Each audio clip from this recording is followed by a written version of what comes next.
My Diary from Here to There. Story: Amada Irma Perez. Illustrations: Maya Cristina Gonzalez. Dear Diary, I know I should be asleep already, but I just can't sleep. If I don't write this all down, I'll burst. Tonight, after my brothers, Mario, Victor, Hector, Raul, and Sergio, and I all climbed into bed, I overheard Mama and Papa whispering. They were talking about leaving our little house in Juarez, Mexico, where we've lived our whole lives, and moving to Los Angeles in the United States. But why? How can I sleep knowing we might leave Mexico forever? I'll have to get to the bottom of this tomorrow. Today at breakfast, Mama explained everything. She said, Papa lost his job. There's no work here, no jobs at all. We know moving will be hard, but we want the best for all of you. Try to understand. I thought the boys would be upset, but instead they got really excited about moving to the States. The big stores in El Paso sell all kinds of toys, and they have escalators to ride. And the air smells like popcorn. Yum! Am I the only one who is scared of leaving our home, our beautiful country, and all the people we might never see again? Burst. If you feel like you will burst, you feel great energy that you want to use up. My best friend Michi and I walked to the park today. We passed Don Nacho's corner store, and the women at the tortilla shop, their hands blurring like hummingbird wings as they worked the dough over the griddle. At the park, we braided each other's hair and promised never to forget each other. We each picked out a smooth, heart-shaped stone to remind us always of our friendship, of the little park, of Don Nacho and the tortilla shop. I've known Michi since we were little, and I don't think I'll ever find a friend like her in California. You're lucky your family will be together over there, Michi said. Her sisters and father work in the U.S. I can't imagine leaving anyone in our family behind. Okay, Diary, here's the plan. In 2 weeks, we leave for my grandparents' house in Mexicali, right across the border from Calexico, California. We'll stay with them while Papa goes to Los Angeles to look for work. We can only take what will fit in the old car Papa borrowed. We're selling everything else. Meanwhile, the boys build cardboard box cities and act like nothing bothers them. Mama and Papa keep talking about all the opportunities we'll have in California. But what if we're not allowed to speak Spanish? What if I can't learn English? Will I ever see Michi again? What if we never come back? Today, while we were packing, Papa pulled me aside. He said, Amada, mija, I can see how worried you've been. Don't be scared. Everything will be all right. But how do you know? What will happen to us? I said. Opportunities. If you have opportunities, you have chances to make something good happen. He smiled. Mija, I was born in Arizona, in the States. When I was 6, not a big kid like you, my papa and mama moved our family back to Mexico. It was a big change, but we got through it.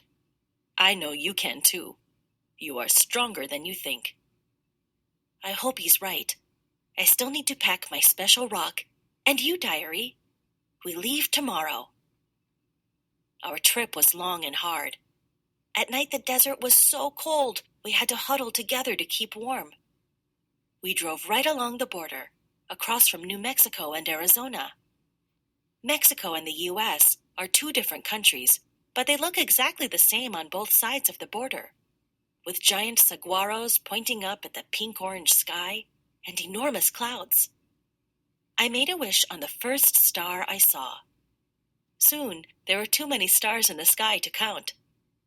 Our little house in Juarez already seems so far away. We arrived in Mexicali late at night, and my grandparents, Nana and Tata, and all our aunts, uncles, and cousins, there must be 50 of them, welcomed us with a feast of tamales, beans, pan dulce, and hot chocolate with cinnamon sticks. It's so good to see them all. Everyone gathered around us and told stories late into the night. We played so much that the boys fell asleep before the last blanket was rolled out onto the floor. But, diary, I can't sleep. I keep thinking about Papa leaving tomorrow. Papa left for Los Angeles this morning. Nana comforted Mama, saying that Papa is a U.S. citizen, so he won't have a problem getting our green cards from the U.S. government. Papa told us that we each need a green card to live in the States because we weren't born there. I can't believe Papa's gone. Tio Tito keeps trying to make us laugh instead of cry.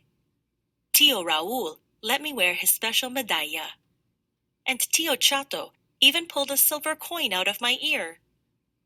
The boys try to copy his tricks, but coins just end up flying everywhere. They drive me nuts sometimes, but today it feels good to laugh. We got a letter from Papa today. I'm pasting it into your pages, diary.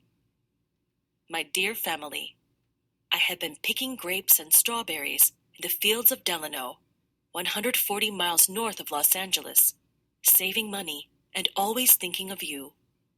It is hard, tiring work. There is a man here in the fields named Cesar Chavez who speaks of unions, strikes, and boycotts. These new words hold the hope of better conditions for us farm workers. So far, getting your green cards has been difficult, for we are not the only family trying to start a new life here. Please be patient. It won't be long before we are all together again. Hugs and kisses. Papa. I miss Papa so much. It feels like he left ages ago. It's been tough to stay hopeful. So far, we've had to live in 3 different houses with some of Mama's sisters.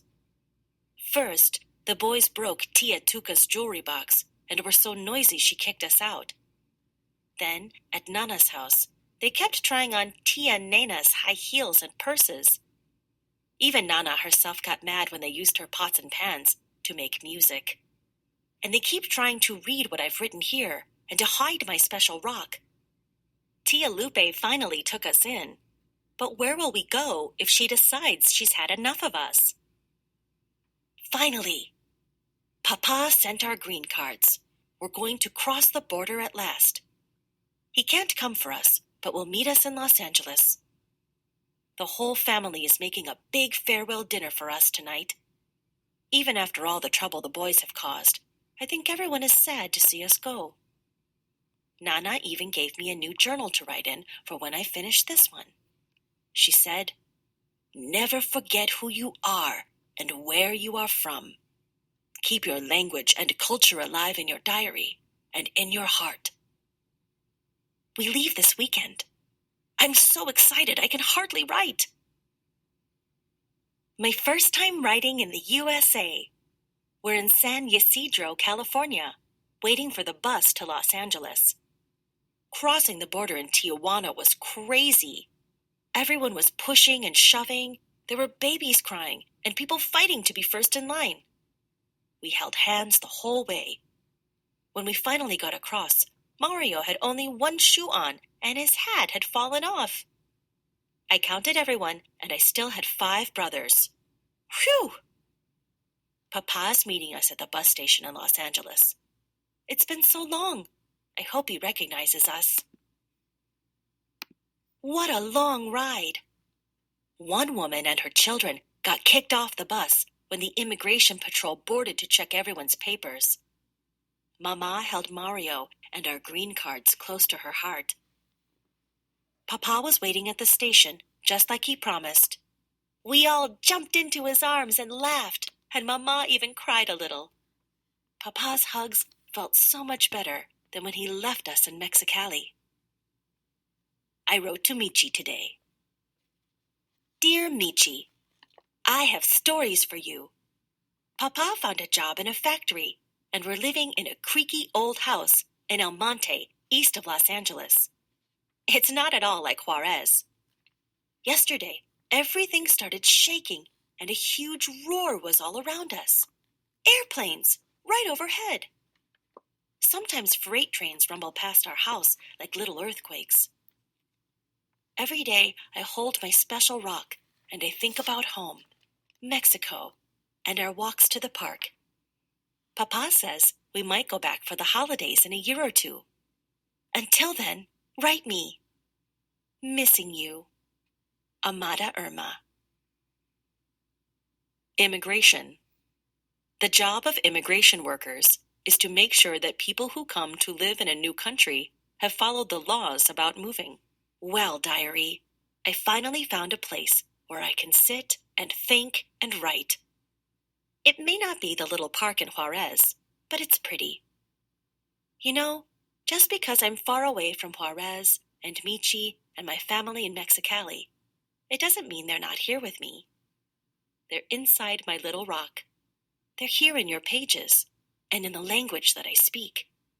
And they're in my memories and my heart. Papa was right. I am stronger than I think. In Mexico, in the States, anywhere. P.S. I've almost filled this whole journal and can't wait to start my new one. Maybe someday I'll even write a book about our journey. A note from the author. When I was only 5 years old, my family left Mexico for the United States. That time, when we left Juarez behind, stayed with my nana in Mexicali, waited breathlessly for my father's letters, was exciting, but also painful. I didn't know then that I, like so many other economic and political refugees, could survive in a completely new place. As a teacher, I have heard many amazing stories from my students about their own journeys from one homeland to another.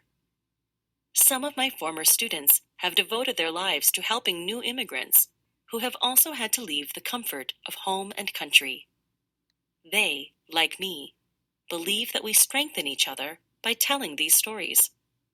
With the love of our families and by writing in our diaries, we find the strength to thrive in our new home. Through our words, we keep our memories and culture alive, in our diaries and in our hearts. Amada Irma Perez.